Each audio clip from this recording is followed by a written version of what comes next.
সবাইকে সানা smile education সেন্টারে স্বাগত জানিয়ে আজকের পর্বটি শুরু করছি। আজকে তোমাদের জন্য নিয়ে চলে এসেছি তোমরা যারা ষষ্ঠ শ্রেণীর সেকেন্ড ইউনিট টেস্ট পরীক্ষা দেবে তোমাদের জন্য রায় ও মার্টিন প্রশ্ন বিচিত্রা থেকে আজকে সমাধান করে দেখাবো ভূগোল বিষয়ে মডেল নাম্বার 3। এই মডেল নাম্বার 3 যে সমস্ত ছোট ও বড় প্রশ্নগুলি আছে সমস্ত প্রশ্নের উত্তর তোমাদের সমাধান করে দেখাবো। আগের ভিডিওতে তোমাদের ভূগোলের মডেল সেট 1 ও মডেল সেট 2 এর সমাধান করে দেখিয়ে দিয়েছি। এছাড়াও তোমাদের ইতিহাস, ভূগোল ও পরিবেশের সাজেশন দেওয়া আছে, তোমরা সেইগুলো অবশ্যই দেখো। এছাড়াও রায় ও মার্টিন প্রশ্ন বিচিত্রা থেকেও সমাধান করে দেওয়া আছে, যা তোমাদের সেকেন্ড ইউনিট টেস্টে খুবই গুরুত্বপূর্ণ। তোমরা সেগুলো অবশ্যই ভালো করে ফলো করো। চলো দেরি না করে মূল বিষয়ে যাওয়া যাক। চলো তোমাদের 3 নম্বর মডেল সেটে দেখো কি আছে। তাহলে প্রথম প্রশ্নটি, ট্রোপোস্ফিয়ারের উচ্চতা বৃদ্ধির সঙ্গে উষ্ণতা কি হয়? সঠিক উত্তর হবে অপশান বি, কমে। পরবর্তী প্রশ্ন দেখো 2 দাগের কি আছে। 2 দাগের আছে বায়ুপ্রবাহের দিক পরিমাপক যন্ত্রটি হলো, সঠিক উত্তর হবে অপশান বি, বাত পতাকা। 3 নম্বরে দেখো সমুদ্রের কাছাকাছি অঞ্চলের জলবায়ু, সঠিক উত্তর হবে অপশান এ, সমভাবাপন্ন। পরবর্তী প্রশ্ন দেখো 4 দাগের কি আছে। প্রাচীন পলিমাটিকে বলা হয়, সঠিক উত্তর হবে ভাঙর। পরবর্তী প্রশ্ন দেখো 5 দাগের শ্বাসমূল দেখা যায়, সঠিক উত্তর হবে লবণাম্য উদ্ভিদে। আচ্ছা 6 দাগের দেখো কি আছে। জলদাপাড়া অভয়ারণ্য অবস্থিত, সঠিক উত্তর হবে পশ্চিমবঙ্গে, অর্থাৎ অপশান সি। চলো এর পরবর্তী প্রশ্নগুলো আমরা দেখব কি আছে। এবার আমরা দেখব 2 দাগের কি বলেছে। নিচের প্রশ্নগুলি অতি সংক্ষিপ্ত উত্তর দাও।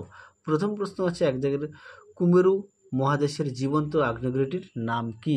সঠিক উত্তর হবে মাউন্ট এরেবাস। তোমাদের উত্তরটি পাশে আমি তোমাদের লিখে দিচ্ছি, তোমাদের যাতে সুবিধা হয়।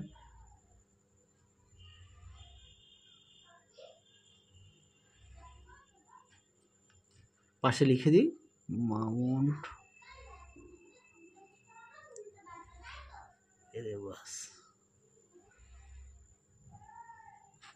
তাহলে আশা করি তোমরা বুঝতে পারবে। চলো পরবর্তী প্রশ্ন দেখো কি আছে।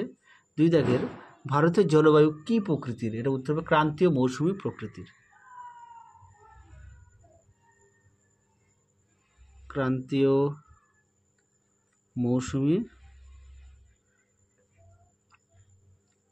মৌসুমী প্রকৃতির।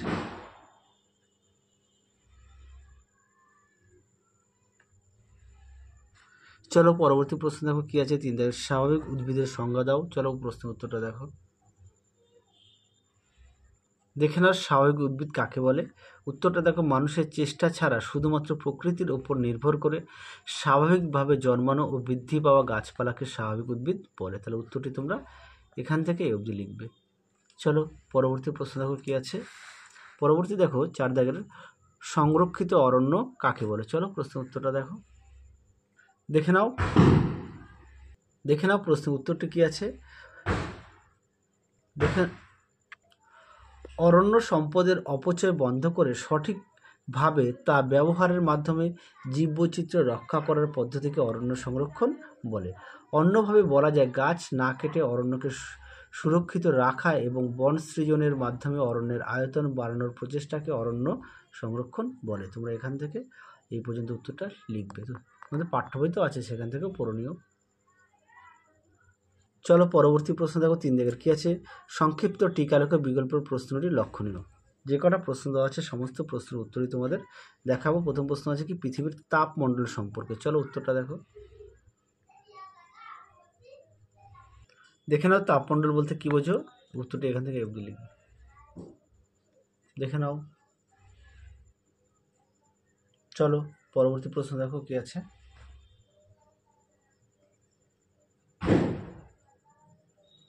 পরবর্তী দেখো 2 দাগের, মাটির সংরক্ষণ সম্পর্কে। চলো দেখো উত্তরটি।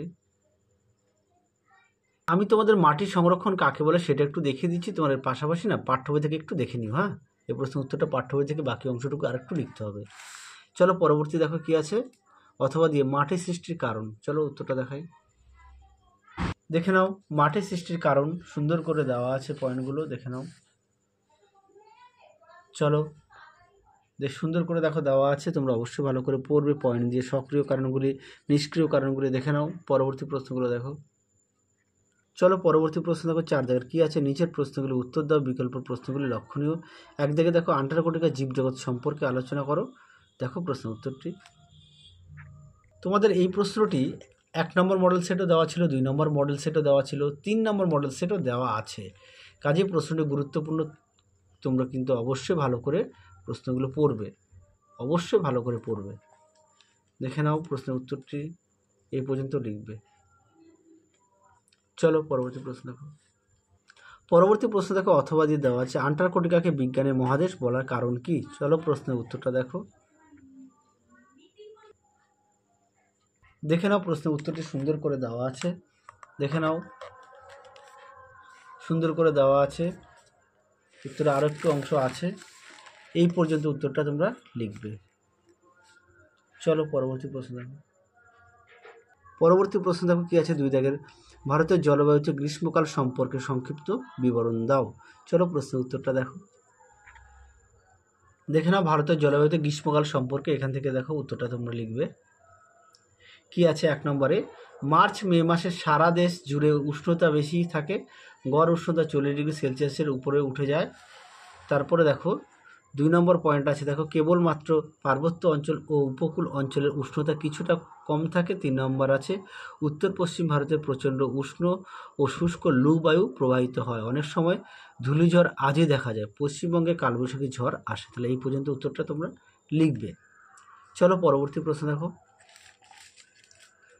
পরবর্তী দেখো অথবা দিয়ে ভারতের জলবায়ুতে মৌসুমী বায়ুর প্রভাব আলোচনা করো। খুব একটি গুরুত্বপূর্ণ প্রশ্ন, পরীক্ষায় খুব আসে এই প্রশ্নটি, অবশ্যই ভালো করে পড়বে।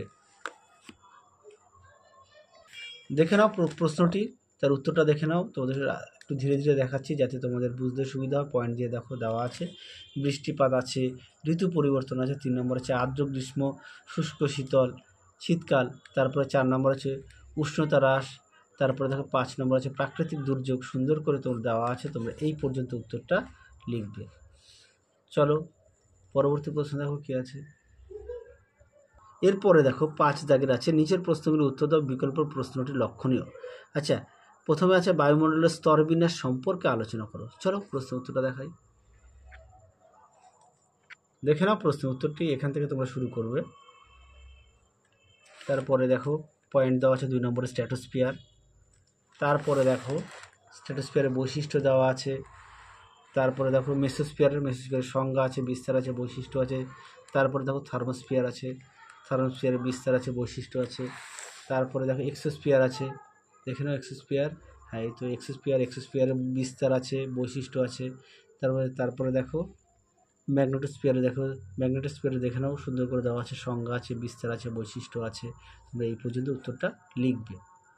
পরবর্তী প্রশ্ন দেখো কি আছে, বায়ুমণ্ডল না থাকলে কি হতো আলোচনা করো। চলো এই প্রশ্নের উত্তরটাও দেখাই, শেষ প্রশ্ন। দেখে নাও প্রশ্নের উত্তরটি তোমরা এখান থেকে শুরু করবে। দেখে নাও সুন্দর করে দেওয়া আছে, এই পর্যন্ত উত্তরটি লিখবে। দেখো এখানে অনুরূপ প্রশ্ন দেওয়া আছে, বায়ুমণ্ডল না থাকলে কি হতো। দেখে নাও উত্তরের। তাহলে চলো আজকের মতো এখানেই সমাপ্ত করছি, আবার দেখা হবে খুব শীঘ্রই তোমাদের পরবর্তী ভিডিওতে। তোমরা সবাই সুস্থ থেকো, ভালো থেকো, টাটা।